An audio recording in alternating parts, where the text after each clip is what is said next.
Now, the federal government of Nigeria has dismissed the emerging alliance between former Vice President, that's Atiku Abubakar, and former Anambra State Governor Peter Obi. The presidency assured that President Bola Tinubu remains unperturbed by potential coalition, emphasizing that he is not losing sleep over the developments.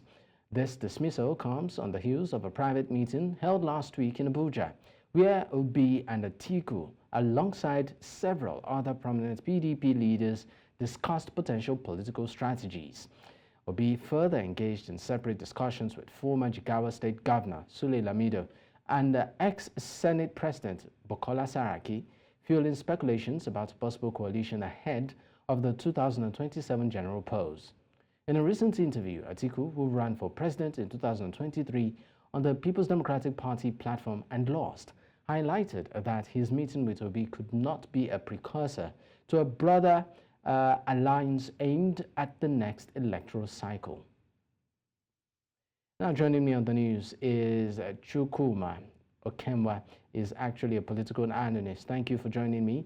Let's get straight to it.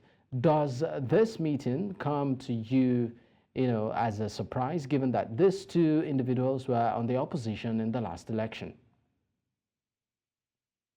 Yeah, indeed.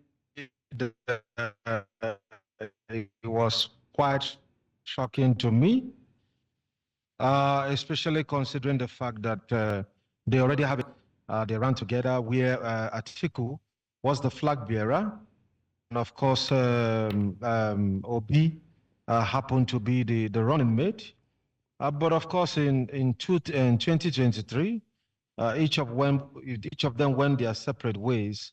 And having done very well for themselves individually, taking just behind the winner of the election, President Bola Tinubu, one would wonder, how easy will it be for these two to form an alliance? And that is why it's really very shocking, being that before they have tried working together, at some point, everybody was able to find a separate strength and did well in their own regards.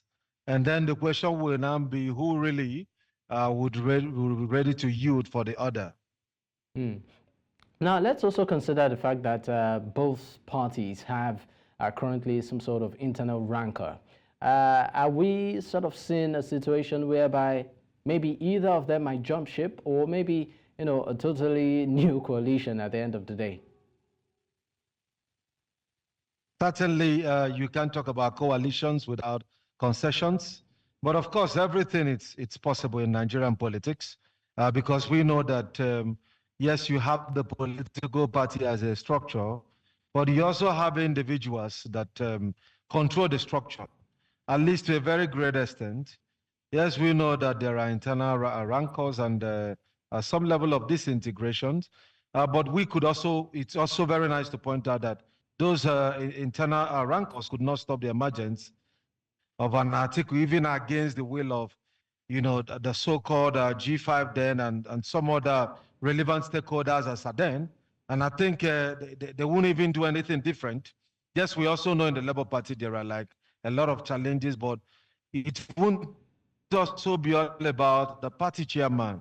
So I still see that there are possibilities in terms of forming alliance, at least with or without their parties. The most important thing is that these are two political bigwigs, and of course, what they command that level of influence and weight. And wherever they throw in, you also have many Nigerians that share sentiments with their mandates toward the same line of thought. Now, the current party, talking about the incumbent, has actually dismissed this meeting as maybe not a threat exactly. According to the statement there, the president isn't losing any sleep over this a perceived merger coalition. What message do you think this further sends, or what signal does it give them? And do you think it's something the president should actually sleep over, come 2027? It's never a consign. That, of course, will not attract as much as a presidential reaction to something such as the meeting of Atiku and Obi. I mean, you are talking about the meeting of two persons that if you merge two of their votes, it will be far higher than that of Tinubu. It's not like a case of like maybe like we've never seen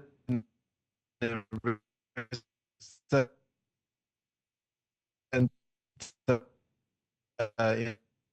the fourth Chukwuma, I'm sorry, but we are having where a bit maybe of you audio have issues. like when you add the votes of the third and fourth and the second and third, it's going to be higher than that of the first person. So you should give some level of concern Chukwuma, I'm sorry, we are to the unable presidency, to and I'm hear sure. you Hello. properly due to connectivity Hello, issues, can you but hear we me?